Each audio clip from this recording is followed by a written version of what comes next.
Hey guys, welcome back here to the hillside. And if you can't tell, today is the first day of fall here in the northern hemisphere. The temperatures are getting cooler. It was 91 degrees Fahrenheit yesterday. It is now going to be down to 43 degrees Fahrenheit tomorrow night. So as you can tell, most of my tropical plants are already inside in the grow room, getting established and getting readjusted to the indoor climate. So that being said, before I bring this plant, this is a Syngonium, or also commonly referred to as an arrowhead plant or an arrowhead vine. And you can tell that simply by just the shape of this, the leaf looks like an arrowhead. That nice variegation on the leaf there. Anyways, before I bring this plant inside, I'm going to show you guys some tips what you should do before you bring your plants into the fall to include propagating this plant and also removing any old, dead, diseased leaves and repotting it, giving it a fresh start before you bring it indoors for the winter. Okay, so first off, we are going to propagate this plant. Now what does that mean? Simply it means taking one plant and making more of them, okay? So what this plant does is it will put on aerial roots, okay, which is very common for pothos, monstera, philodendron, etc., the aroids in general. But check this out. See this long root right here? Okay, now in the wild, this plant would actually grow up a tree, which I have seen up close and personal and in the tropics, that this plant or similar type species will grow from the forest floor up into the canopy. It's remarkable. Anyhow, what we're going to do here is propagate our own plants. So what you need to think about here, you see there's an aerial root in this right here. This is called a node, okay? So this is a node or a node cutting, what we're going to be taking. And you see the gaps in between, that is the internodal space, okay? So between the nodes. So when we go to take our cuttings, we're going to cut about roughly halfway on each of these, okay? Now that being said, you don't want to cut right up against here, because if there's any kind of dieback or disease or any kind of just rotting that happens to the stem cutting right here, it's going to come back right into your node and it may or may not grow. So if you cut it in the middle, it will give you a little bit of leeway on both sides of the cutting for dieback and damage. Okay, so let's go ahead and start the cutting process. I'm not sure how far back. I might let this one back here grow, as it is almost actually growing into the soil level. So that might be something that could be just rooted as it were. But right here, what I'm going to do is just start here. And we're just going to cut this right here cleanly. So from this right here, I now have the ability to take not only 1, 2, 3, 4, and maybe a fifth right here of node cuttings. So oftentimes the growing tip may or may not be as easily to root as these established node cuttings, so do keep that in mind. It's worth a shot, but you know, it may not be as vigorous because a lot of the growth is concentrated back here, which is kind of, in my experience, counterintuitive. You think all the growing would be towards the front, but when you're doing cuttings like this, I think they're more successful with the cuttings that are farther back, that are closer to the mother plant. So let's go ahead and cut these up and show you how that's done. All right, now check this out, guys. Now these are actually two vines off the same plant, and there's one growing on both directions. I went and chopped off there for you. Now what we're going to do is just go in between the nodes, like I mentioned. Just cut, nice clean cut. Make sure you have a nice sterilized, clean, sharp pair of pruning shears or scissors, or even a razor blade would work too. Just, you don't want to really damage the plant by crushing the stem the best you can. So it's really not that difficult. What you're doing is you're just really just making brand new plants. And like I mentioned before, this is the growing tip. It may not grow as easily from the node cutting, so I'm actually going to put this in water and see if there's any difference, see if that's maybe does better that way. So same thing on this one, guys. And it's really, this is simple how to just multiply your plants very, very easily. And if you want to make money, if you have a plant business or you're selling on Etsy or Facebook or just any kind of plant swap or thing like that, you know, this plant started off this past spring as one little cutting with about 3 leaves.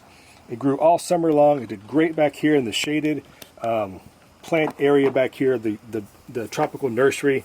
And from this, we're going to get so many more cuttings. And from that, we're going to be able to propagate more plants. So let's go ahead and follow along for the next step of that.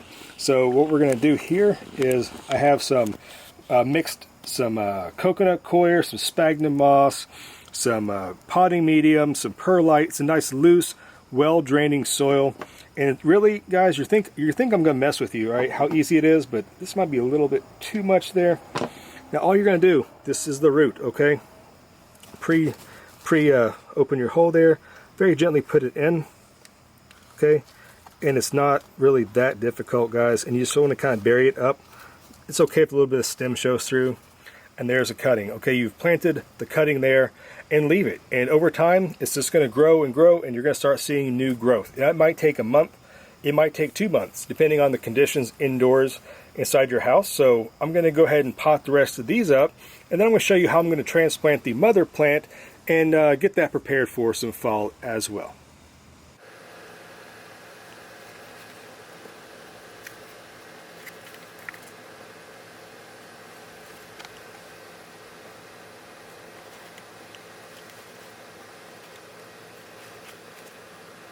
Now that we've transplanted the nodal cuttings, okay, and you guys think I'm joking, or it's just I'm making it look like it's easier than it really is to make money selling plants, to growing plants, propagating. It really is. Once you know the basics, cutting the plants, making propagations is so simple. Okay, so now that we have our mother plant here, we need to get the mother plant ready for going inside and adjusting for the indoor conditions. Okay, so why do I propagate towards the fall when people think maybe go for the spring?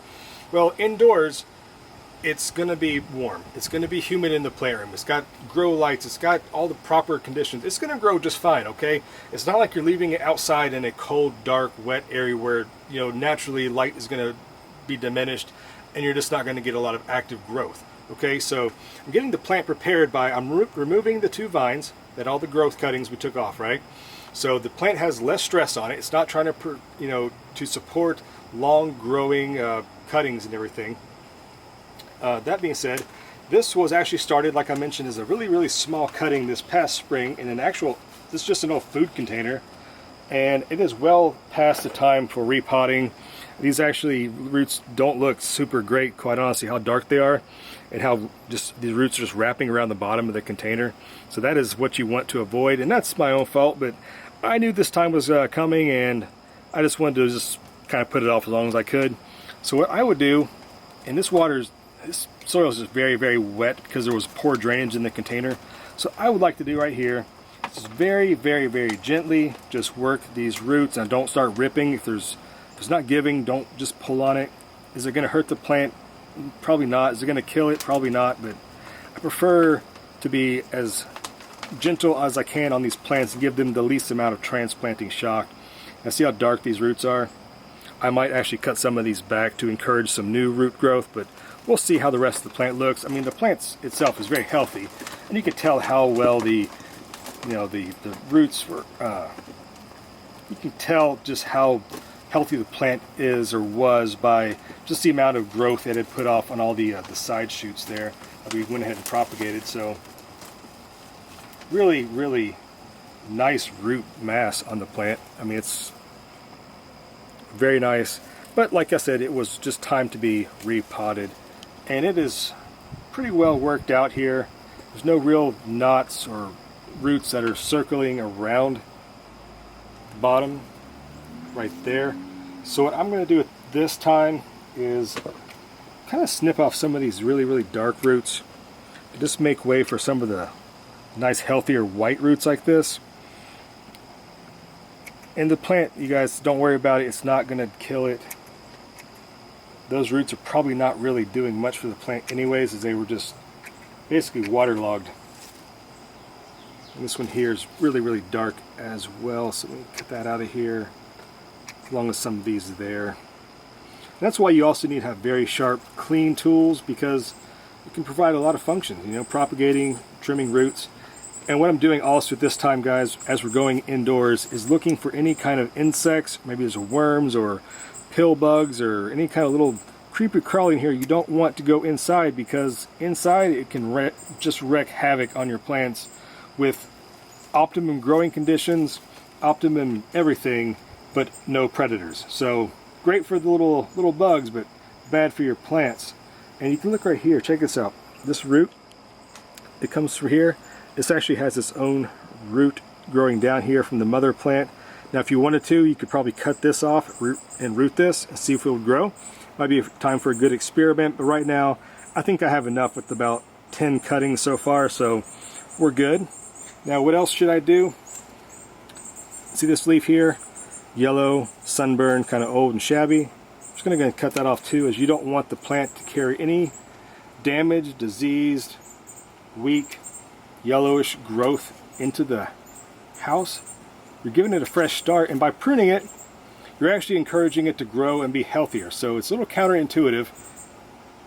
You want to actually prune your plants. You want to actually remove the old nasty growth to encourage new growth. Now if you're really, really, really brave, this one needs to come off too. See all this new growth in here? If you wanted to, you could really just cut this thing back super hard, cut all the really old growth off of it, and just give it just a hard reboot. But I'm not doing that right now. As a plant, you know, it's super healthy. There's no need to really shock it into producing new growth. Now if it was old and leggy, maybe. And I mean, see how there's at least 3 or 4 main trunks in there. Over time, would I be able to divide this up? Yes, but not yet. The plant's still a little bit juvenile for that.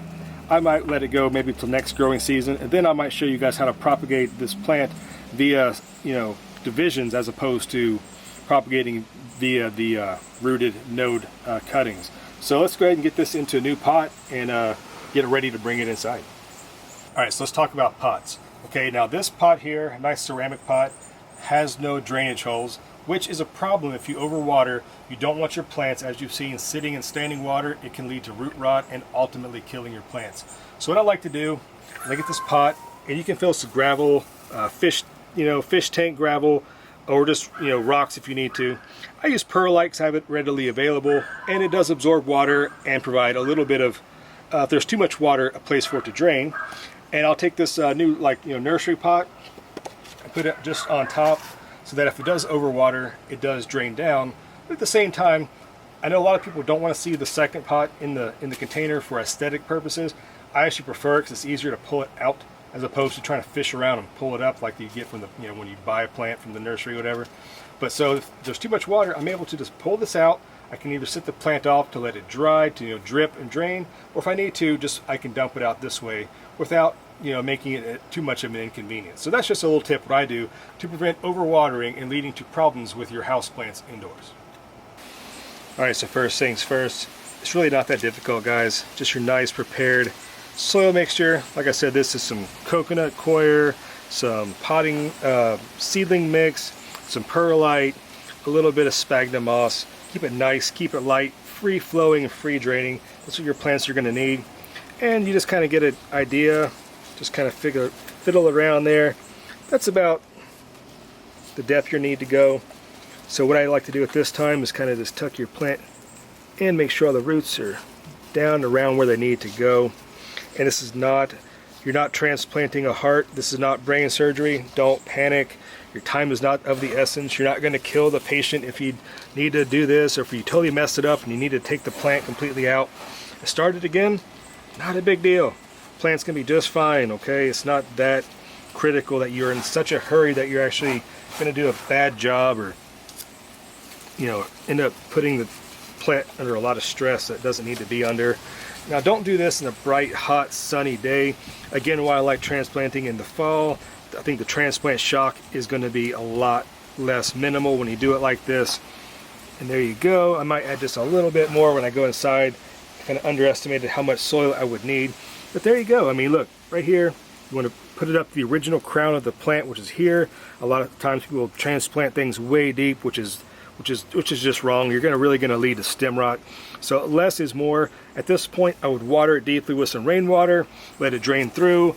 As the plant material settles down, add a little bit more, and make sure you have a nice flat and even root base right there. So those are my fall tips for getting your Syngonium or your Arrowhead plants propagated for fall, replanted for fall, and about to bring inside to the plant room where it's going to enjoy a nice, warm, tropical atmosphere all winter long until it's warm enough for us to bring it back outside, let it grow, and enjoy the natural sunlight of spring.